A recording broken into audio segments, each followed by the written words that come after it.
Hi guys. So it's been a little while since I posted a video. There's some reasons for it. I got a new setup, same camera, slightly different audio. Um, One thing I learned while I was setting this up, man, I got a serious case of resting bitch face. So anyway, we're gonna talk about this van behind me. Why I haven't been posting.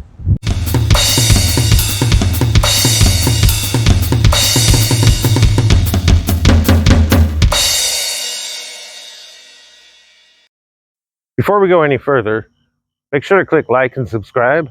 That way you'll get to see more content like this. Also, to help other people find this content. You can also join my Patreon. There'll be links down below. And a reminder at the end of the video. For now, enjoy the rest of the video.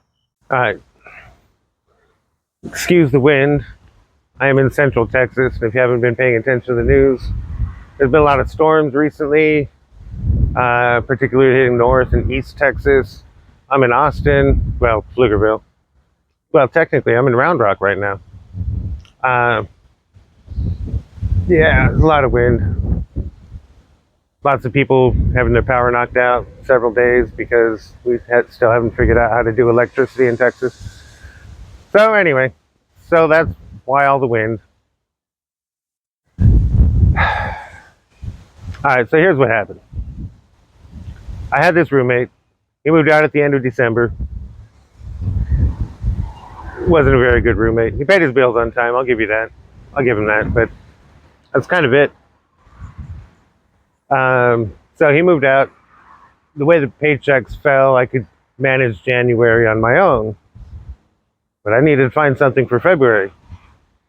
As you can imagine, make a long story short, I didn't. Getting evicted actually takes several months, it turns out. And so I finally moved out a couple of months ago. Now, back in March, and this has been consuming all of my energy, which is why there haven't been any videos since, well, March. I found this van. It was sitting in a field. Well, not really in a field. It was actually somebody's yard. And they had, two houses on the property, so characterizing it as a field is probably not really fair. But when you're talking about the mechanical condition of a vehicle, sitting in a field means something specifically. It means it's been sitting there for, several years. It was running when they parked it, and it's been colonized by various critters, and so on and so forth. But I got it for $400. So the plan is to turn that van into my new home. This is actually pursuing something I've been wanting to do for a while. But, I had kids. You don't really want to wander too far from your kids. You want to have a relationship with them. So I stuck around the area where they were at. But I really want to get going. I want to get out of here. I've been in Texas too long. So long term, obviously, the plan is going to be for me to drive that van anywhere else. Short term, I got to turn it into a home. And that's what this video is about. I have some friends that want to see before and after pictures, and I thought, you know what? I got a YouTube channel. Why don't I just go ahead and document this? So that's what this video is. Introduction to my van. Where I'm going to describe to you what kind of condition it was in when we found it, what kind of work we've done to it. I'm going to show you some video that I took right after we got it running, but right before I started moving into it. I don't have any pictures of it. Well, I do have one picture of it in those people's yard. I don't have any real close-up pictures. You're not going to see the kind of mess that it was before. Well, you see some of that. You're not going to see the mess that the engine compartment was because I cleaned it out. And so there you go. I'm going to give you a tour of my new home.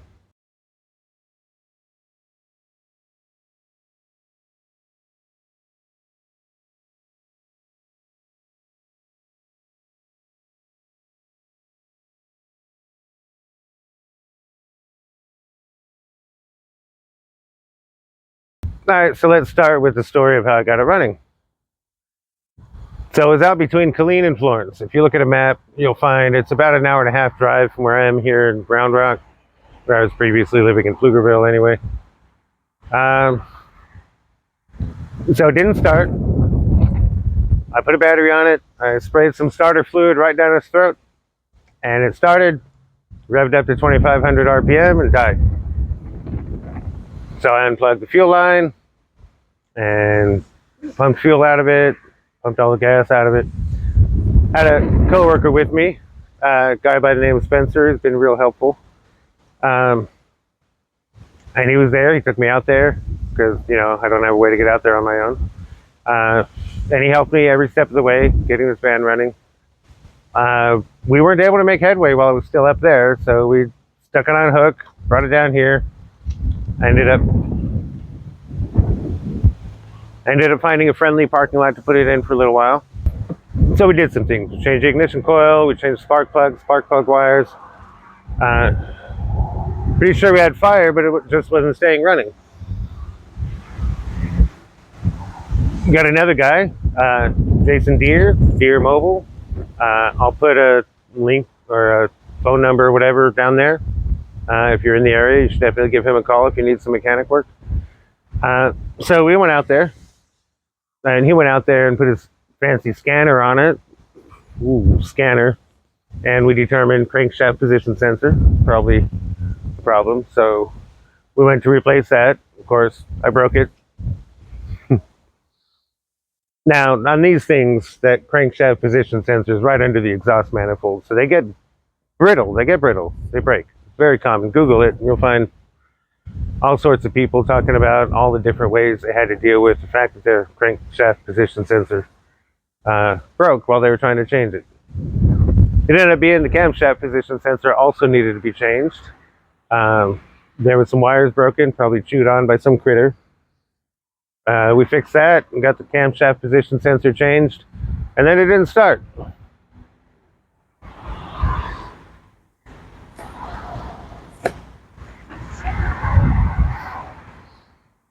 So we unhooked the fuel line again, and apparently in all this fixing and testing, the old fuel pump gave out. So we put a fuel pump in it, and then it started. Misfired, like, oh man. It's a 6-cylinder, it's a 3.8 liter. It's the touring edition, it's 3.8 liter. Felt like it was running on 4 cylinders. This would be a good time, if you didn't know this already, that I actually used to be a professional mechanic.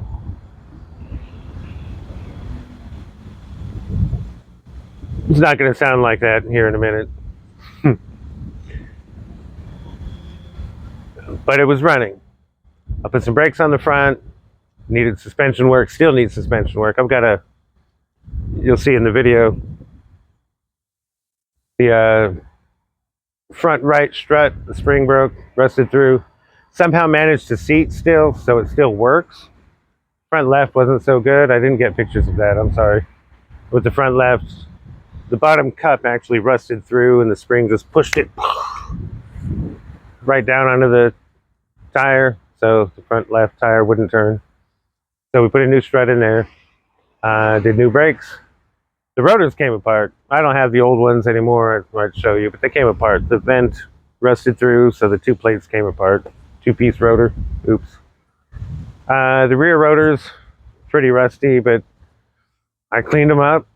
I pad slapped the rear, and then I hurried up because at this point in the eviction process, the hearing had already been held. I didn't show up because I had nothing to do. I mean, what am I going to do? Yes, Your Honor, I couldn't pay my rent. You know, cost of living crisis and all of that. Anyway.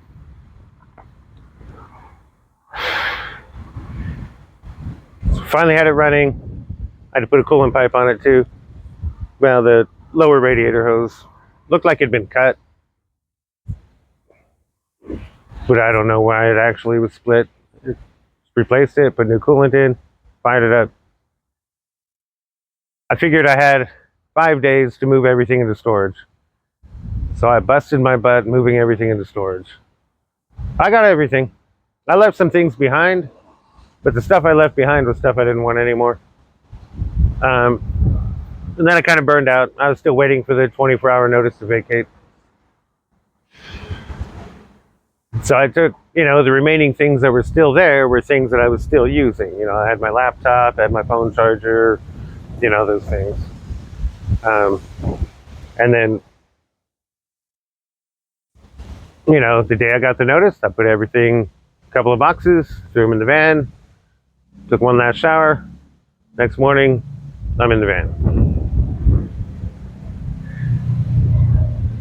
So I didn't go straight to the van, actually, because I just got paid at the same time. I went to a hotel, spent a couple of days. Now, it may not have been clear in any of my previous videos, because if I'm drinking a beer and shooting a video, I cut the drinking the beer out. But I did relapse starting back in January. And so I figured, with the eviction happening, now keep in mind, any day is a good day to quit drinking. But with the eviction happening, I figured it would be a good day the day I moved out, because all the drinking triggers and drinking prompts and crap that are in my old apartment, they're not in the van, they're not in the hotel. And so this would be a situation where there's still triggers and drinking prompts, those are internal. But this would be a situation where they would be at the lowest level they would be at for a while. And if I could move into the van without turning the van into a place that I drink, might have a chance to be sober. So as of shooting this video, as of right now, I have been sober for 2 weeks. So I stayed in the hotel for a couple of days while we made sure we had the AC running, and I worked on the misfire problem.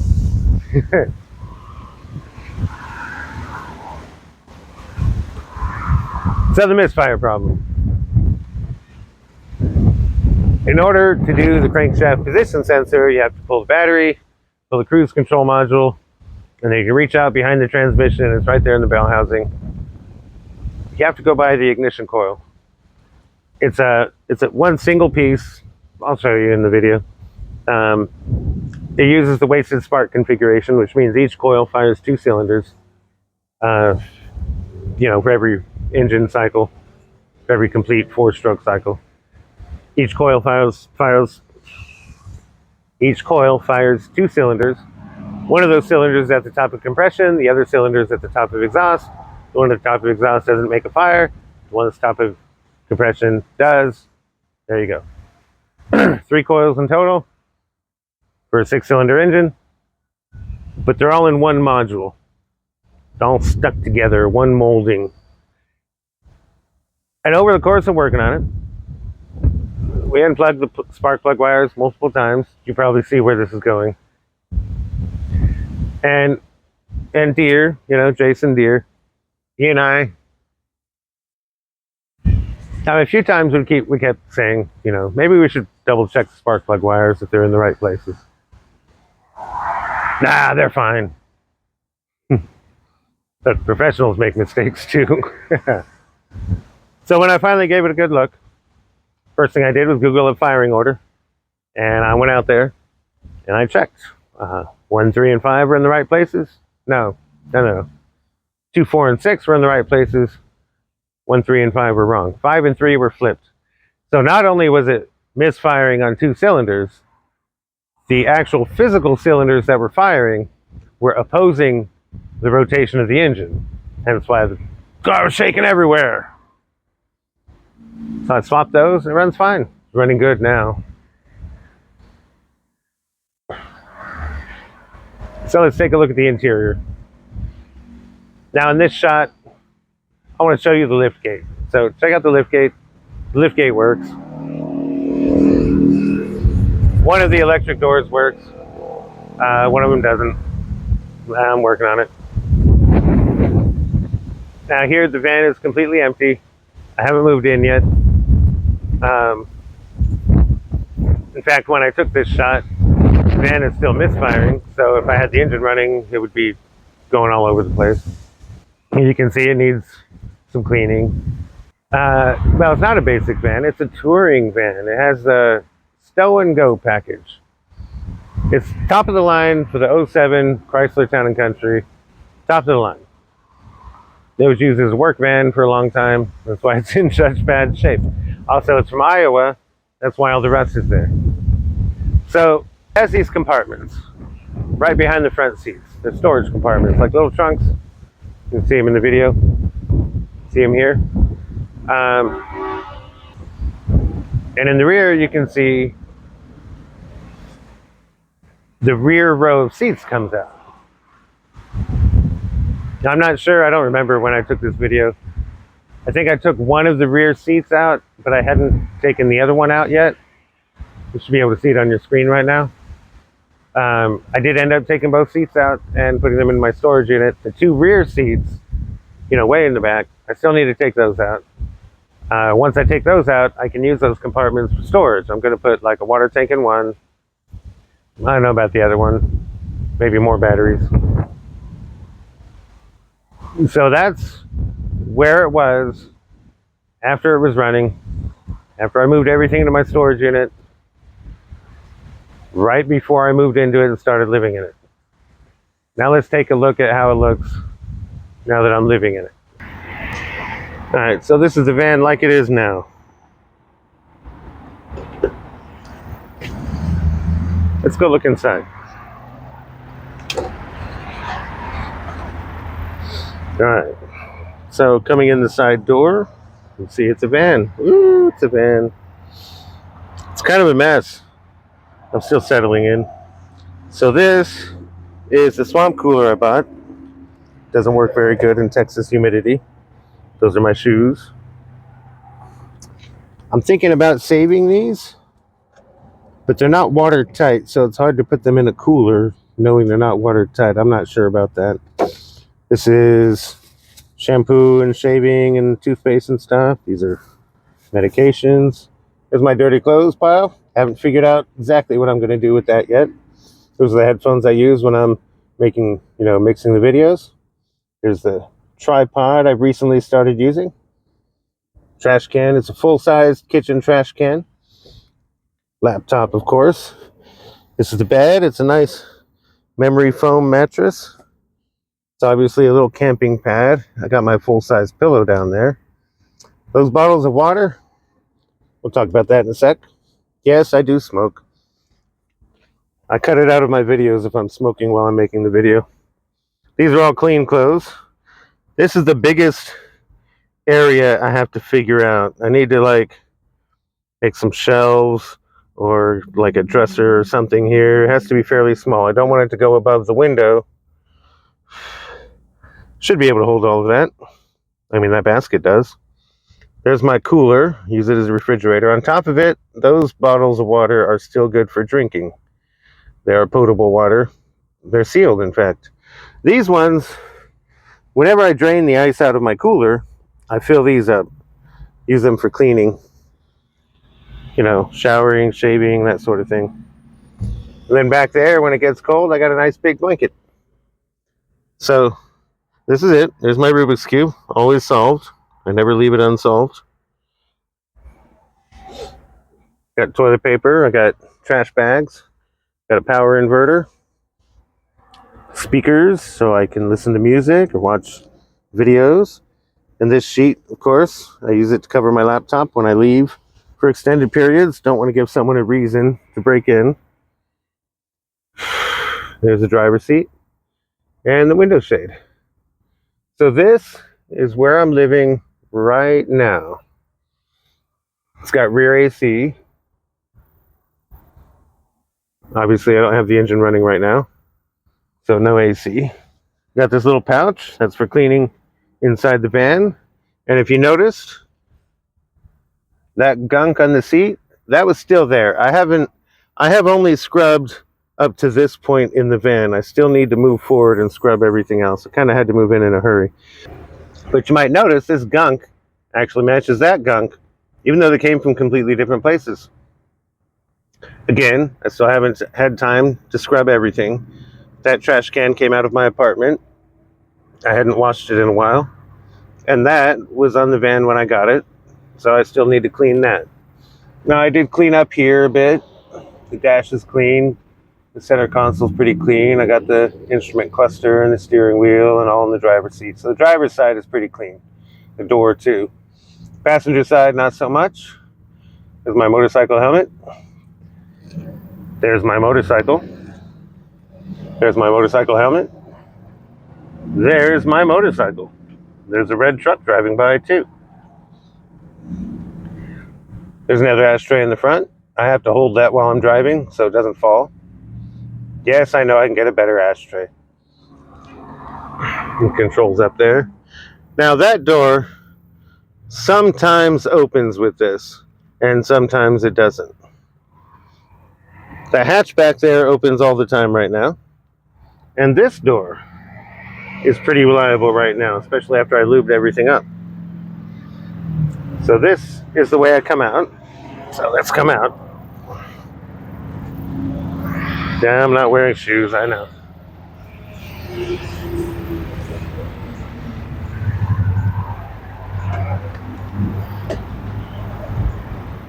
Then it closes.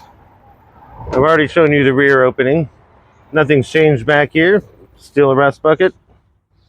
Recently, with all the wind blowing, I could hear it along here. You can see I could hear the wind blowing through that. Bit of a draft. It was nice. I enjoyed it. These things, I keep them popped open so it doesn't get too hot while I'm sleeping. I don't have enough battery power to run this thing while I'm sleeping yet. Obviously, I still need to do something about that mirror. This thing still needs a fair amount of work, but it is functioning as shelter right now. Thank you for watching the video. If you made it this far, you definitely need to like and subscribe. Ring the bell if you want to get notifications. And don't forget to join my Patreon. At some point, when people join my Patreon, this wall is going to be filled with names. Obviously, there aren't any right now.